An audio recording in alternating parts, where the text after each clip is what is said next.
peux un peu te présenter et dire ce que tu fais et surtout ce que tu as créé? D'accord. Moi, c'est Abdel Aboudour.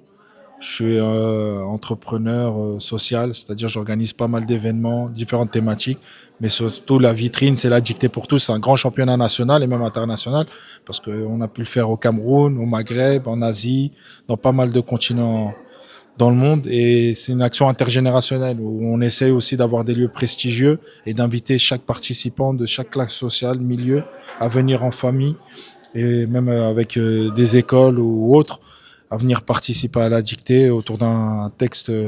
C'est-à-dire aujourd'hui, on a eu des textes d'auteurs africains, de grands auteurs africains et africaines, lus par des ambassadeurs et ambassadrices et même des beaux poèmes. Et les gens trouvaient des textes au début faciles à la première lecture, C'est dur, hein. mais j'ai vu qu'il y en a, je crois, ils ont été un peu déconcentrés par le lieu et par la prestance des ambassadeurs. Donc il y en a, ils ont fait pas mal de fautes. Tu penses que toi, t'aurais fait combien de fautes, genre?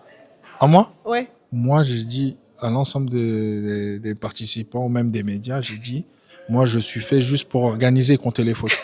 Parce que j'en ferai plus que la moyenne et même plus que les enfants là. D'ailleurs, qu'est-ce qui t'a donné envie de créer cet événement? Parce que en soi, c'est incroyable ce que tu fais. Qu'est-ce qui t'a donné envie? Moi, j'ai grandi dans un quartier où il n'y avait pas de structure associative municipale. Donc, j'organisais pas mal d'idées, d'événements. Au début, j'ai commencé par le foot parce que j'étais jeune. Ouais. Et plus je prenais de l'âge, plus je prenais conscience des problématiques. Et c'est ça qui m'a donné envie d'organiser une dictée parce que souvent, on se réfugiait quand on ne pouvait pas jouer au foot dehors. Ouais. Quand il pleuvait ou il neigeait ou il faisait froid, on allait tous se réfugier à la bibliothèque. Et donc, c'est avec cette collaboration avec la bibliothèque, avec les agents qu'on a organisé cette première dictée. Ok. J'ai sous-estimé l'ampleur et l'impact parce qu'au début, j'ai mis que 40 chaises. On s'est retrouvé à 250 participants. Ok. Et après, grâce aux réseaux sociaux et aux médias, tout le monde m'a sollicité pour organiser une dictée dans leur quartier.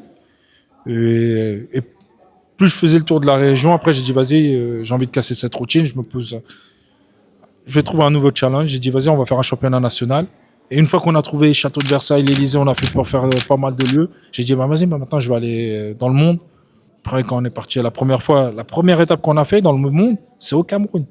J'ai organisé une dictée à Yaoundé avec dans un orphelinat avec l'artiste Dadju. Trop bien. Et il y avait l'artiste Franglish aussi qui l'avait accompagné. C'est grave bien. C'était où à Yaoundé? Je sais plus, c'était dans un orphelinat, pas loin du quartier de la Brique. Et on avait fait une dictée. Ok. Plus on avait fait une distribution de denrées alimentaires et fournitures scolaires qui était offerte par Dadju. Et je me rappelle, il y a un jeune qui avait participé à la dictée, qui est parti voir Dadju. Il lui a dit, est-ce que je peux jouer de la musique? Il avait une guitare et il a chanté. Ok. Et Dadju lui a dit, tu fais quoi demain? Il a dit, j'ai rien de prévu. Il a dit, demain, tu fais ma première partie. Et comme ça s'est passé en live.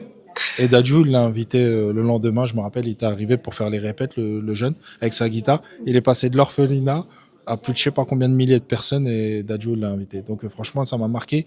Et je me rappelle que Dadju et Franglish, ils étaient vraiment touchés par rapport à tous les âges et générations qu'il y avait. Il y avait même des jeunes filles avec des bébés et tout ça. Ouais. Et franchement, les Camerounais sont très chaleureux. J'allais te demander ce que tu en penses des Camerounais. Franchement, ils étaient chaleureux de A à Z et j'en garde un bon souvenir. Et la nourriture camerounaise en vrai? La Brique, je me suis régalé à la Brique. Je me suis régalé au quartier de la Brique. C'était quoi ton plat préféré? Je connais pas le nom des plats, mais c'était les viandes là sur le barbecue avec les petits oignons. Le soya, ça s'appelle. C'est ça, le soya. Ouais. C'était magnifique. C'était trop bon. C'est trop bien. Franchement, vive le Cameroun, vive les Camers. Vous avez entendu, hein, les gars. Sauf l'équipe du Cameroun qui a éliminé l'Algérie. Arrête, non. C'est incroyable. Et tu sais où ta prochaine destination là? Prochaine destination, on devait aller là à Oman. Ils ont décalé. Donc je pense que ça va être Oman. Je me vois pas encore faire d'autres étapes qu'Oman. Et après, j'aimerais bien aussi aller dans d'autres pays africains parce que le Congo, Côte d'Ivoire, Sénégal, je sais qu'ils ont un très bon niveau, comme au Cameroun et comme au Maghreb. Le Maghreb, on a pu faire tous les pays. Mais j'aimerais bien faire ces pays-là parce que je sais qu'il y a beaucoup d'étudiants. Beaucoup de jeunes. Oui. Et du coup, si tu avais un message pour les jeunes de 18 à 25 ans sur l'importance de l'écriture, qu'est-ce que tu leur dirais? Ce serait lequel? Personnellement, par rapport à mon expérience perso, je leur dirais à ces jeunes de 18-25 ans, lisez, soyez curieux, enrichez-vous du maximum de vocabulaire, car Le jeune Abdella de 18 ans, c'est pas le même aujourd'hui à 40 ans et c'était pas le même à 30 ans. On évolue et on veut casser cette routine. Et parfois, on peut avoir cette conception de dire dans la vie, on veut être que salarié, mais en fait, on a des gènes et des compétences qui se développent au fil de l'expérience, qui fait qu'on soit entrepreneur ou peut-être défendre des causes.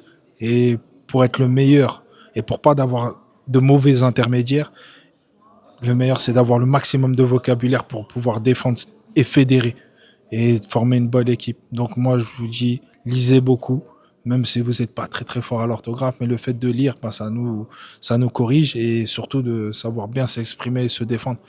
Et même si à 18 ans on ne sait pas ce qu'on veut faire, croyez-moi, si vous êtes curieux à un moment ou l'autre, il y a quelque chose qui va vous animer, qui va allumer cette flamme et il faut la préserver, cette flamme-là. Même si vous êtes dans un confort, il faut toujours préserver cette flamme qui vous anime à vous lever au quotidien et à vouloir œuvrer et avoir de l'ambition. C'est un très beau message que tu nous as donné là. Merci beaucoup. Merci à vous. Et franchement, Ruth, elle est comme ça. Merci.